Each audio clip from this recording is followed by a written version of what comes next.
Welcome to my full moon video. My name is Shakti Carola Nevrin and I live on Maui. So I do most of my work online, my forecast readings and my astrology readings. So if you hang in there till the end of the video, I would like you to get your free birth chart, because everything we're going to talk about in the forecast videos I'm presenting to you will be especially based on where this will happen in your chart. So for you to have your birth chart handy and to become more specific with the information will be definitely helpful. Welcome to this month's moon astrology. Today we're going to talk about the full moon. And as you can probably already tell, we are having quite a turbulent month. Started out with a lot of quite violent and upsetting and unexpected energies around the new moon, and it's gonna be taken to a deeper level with the full moon in the intense sign of Scorpio. So we will be talking in depth about what that means to have the full moon in Scorpio, and it's happening at 2 degrees, April 21st, 22nd, depending on where you are on the Earth. It's happening at 10:23 p.m. Pacific Standard Time, so that's a starting point. And so we will talk about Scorpio and the qualities of Scorpio personality. So this will apply for you. If you have any planets in Scorpio, you will find some good information here. But then, towards the end of the video, I come to the 5 practical suggestions how to ride the Scorpio wave and how to make the best use out of these quite intense energies this month. Also, we have Mercury turning retrograde again, end of April, and that is always a time when we want to be more cautious with what we set our signature under, reading and rereading any contracts, any commitments we do, reading the small print, that kind of thing. So Mercury retrograde kind of reroutes our attention to revisit places we have been before, and all that is happening in Taurus. So I will give you an extra video just about the Mercury retrograde, because it's an important event and it's good to know more about it. So also we have Mars turning retrograde in Sagittarius April 17th, which happens only 19 hours away from Pluto stationed retrograde. So there's a lot of revisiting places we have already been before. So that can be a good thing. And then that Mars is still part of a mutable T-square with Saturn, Jupiter, and Neptune.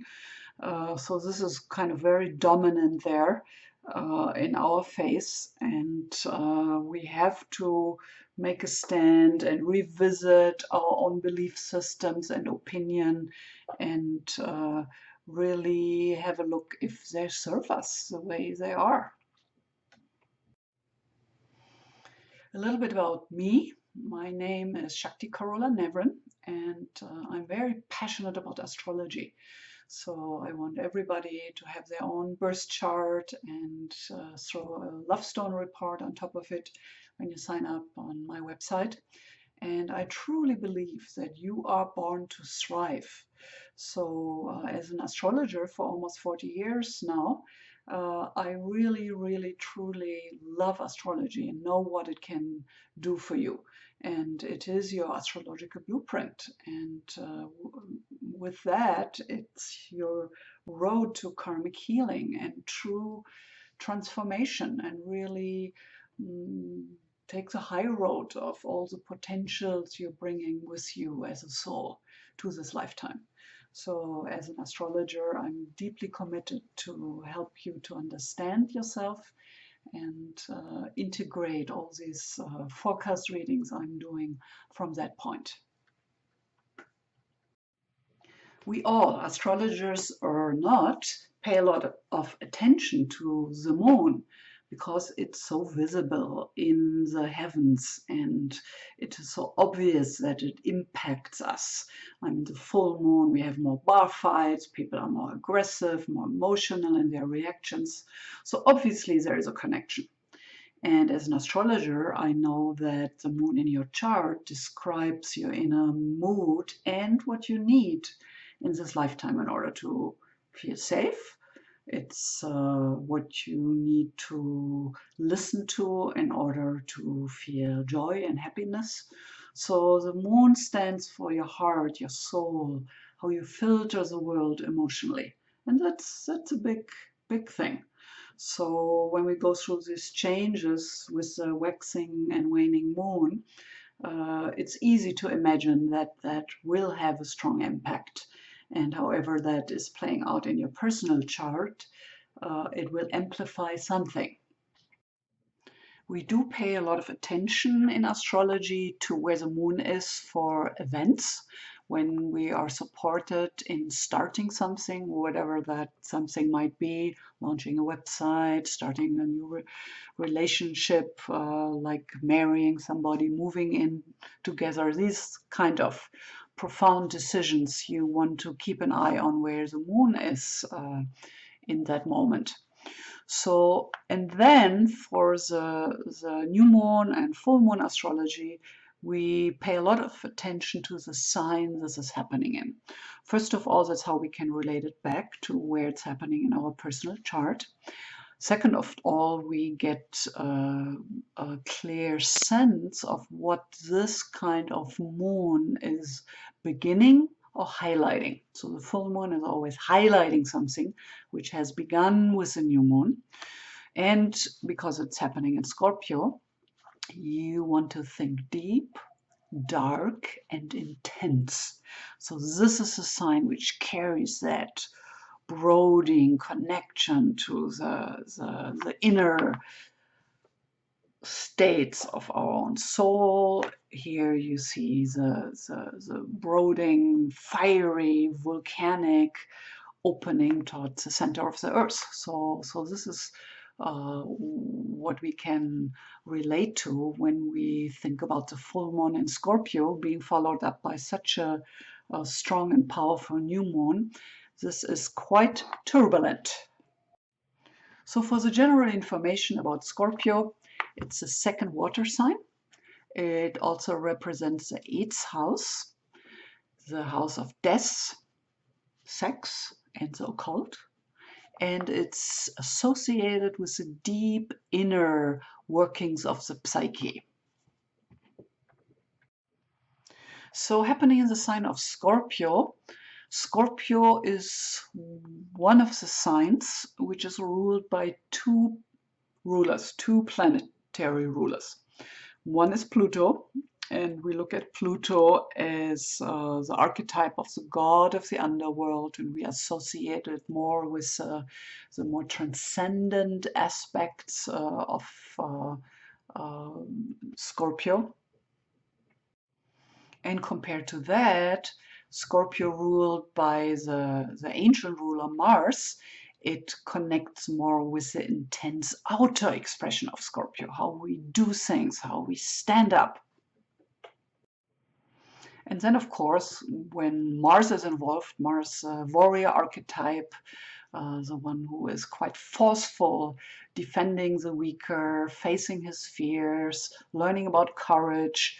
So both rulers of Scorpio, Pluto as well as Mars, really are quite potent rulers. And the shadow side is quite violent.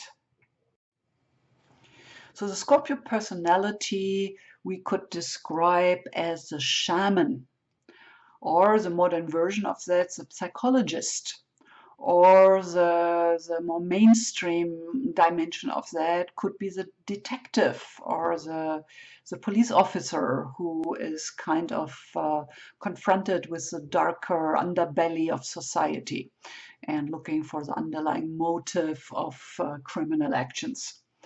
And with the Scorpio personality, we also have the archetype of the charismatic leader.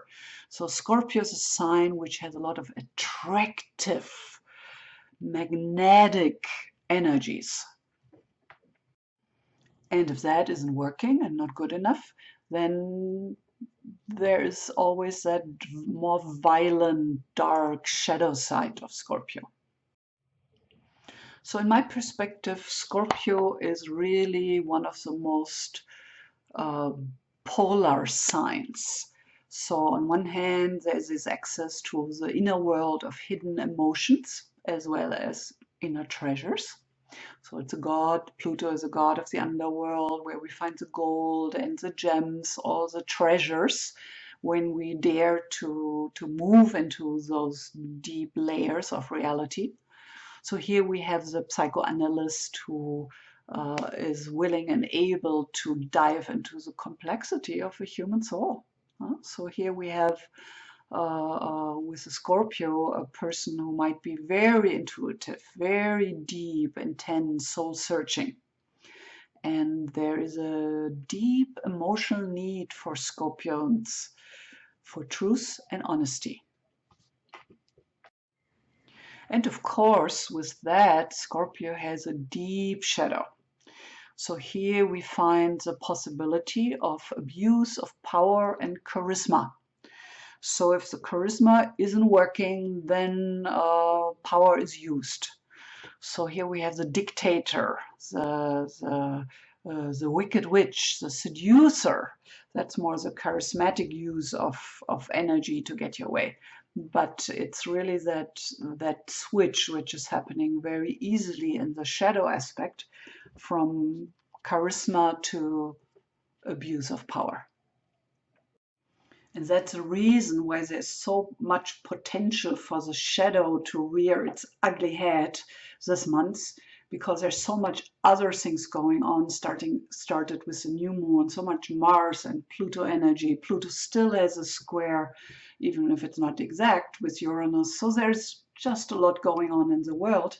But I do believe that we as individuals can make a difference in our own personal life. This is our place of empowerment, and how we deal with other people, people we work with, our family, our friends, the cashier at Foodland. That sets the tone. And this is where we truly can make a difference and can feed back light and love and kindness into the morphogenetic field. And that is the balance, and that is the polarity. And then there is that very beautiful high potential of Scorpio. You know the story of Phoenix out of ashes. So here is the old bird throwing itself into the fire, and the young bird rises out of the flames. So that's the evolutionary goal of Scorpio, is to undergo this really profound transformation and reach that flight, that soaring, free of gravity over the ground of the earth, where the Scorpio is still walking about.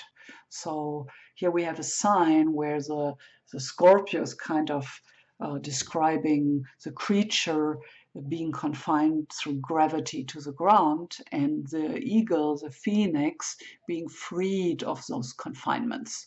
So when the soul can soar. So this is really the high potential of Scorpio. And I do believe that we all have that choice in our personal life. This is where we can choose kindness. This is where we can choose light. This is where we can choose to do the right things, where we do have power. So I firmly believe that this is how we change the world, by doing the best we can in our own personal life and how we interact with other people, with our friends, our family, with the cashier at Foodland. It doesn't matter. To treat everybody from that high level consciousness with kindness. And there are 5 steps we can all take in our inner life to fully use this kind of extremely potent energies of this full moon. So the first suggestion is to pay attention to your own inner healing work. So this is a good time to do some honest, deep inner work with strong emotions, with trauma, you might have deeper access to than normally, and you might feel more vulnerable than normal. I mean, with a full moon, that's normal in general, but in a water sign and then in Scorpio, where everything goes so deep, this is a good time to really take that deeper look and maybe start to do some committed inner work. Find a therapist to do some inner work. The second step is pay attention to your physical healing work. So detoxification, sauna, infrared sauna, colon therapy, coffee enemas, these are all ways to help the body and the liver to detoxify and also lose weight, to shed those unnecessary burdens we often carry energetically as well as in our colon. So this is where it physically manifests. So physical healing work, especially the detoxification of the colon, really relates well to this full moon. Then, third suggestion, general attention to what it takes to stay healthy. And we all have to do a lot of rethinking there and getting smart and getting educated, because if we don't have much chance in these days, with all the processed food we eat, with all the toxicity and poisons in air and water and food, GMO, all that stuff. So you need to take care for yourself. You need to make sure you eat unprocessed food, organic food, and of course, sleep. Get plenty of restorative sleep. Sleep is the time when our body uh, detoxifies, rests, gets ready for another day. So I know a lot of us nowadays, we don't sleep enough, and it takes its toll. Our whole immunity is lowered, the brain doesn't work as well. It just keeps the body in a stressful place. So also think about what you do to get rid of stress. So have good stress busting outlets. So move that body of yours. Exercise regularly. It's actually the fifth point. But just think about it for one direction. You can take it to get that build up, that sluggishness moving, because we all sit too much. So you want to really find ways to move your body, and that will reduce the stress you're experiencing. And I always like to point out that you want to have your vitamin D levels checked, because 80% of all Americans are too low with vitamin D as well as magnesium. And both vitamins play a key role in keeping the physical body healthy. And then another suggestion is to optimize your diet, not only with organic and real food, but also with fermented foods. So you can read up at Dr. Mercola how to get a starter and make your own fermented food, because the sauerkraut in the health food stores are really expensive. So it really pays to make your own fermented food, and actually it tastes really good. So these are all suggestions of how to deal with that deep inner life, that deep inner dimension, emotionally and physically this month. So pay attention to do your inner work, and that will help the overall situation on this planet. So as an astrologer and gemstone lover, I want to give you the Opal as one of the Scorpio birthstones for this month, and a stone which is representing the mystic, the shaman, the artist, and the healer aspect we have in all of us. And it's a perfect stone supporting us during turbulent times of transition and intense changes. So it's a stone which can help you through deep challenging times of transformation, when you have to let something go and die, and so you can make it out the other end and become the phoenix out of ashes. So that's what the opal can do. And I'm gonna make a more in-depth video about opal, because it's a stone which is really wonderful and very special, coming into our world in all those different colors, relating to all these different chakras and doing all these different things, depending on in which area we need that transformation.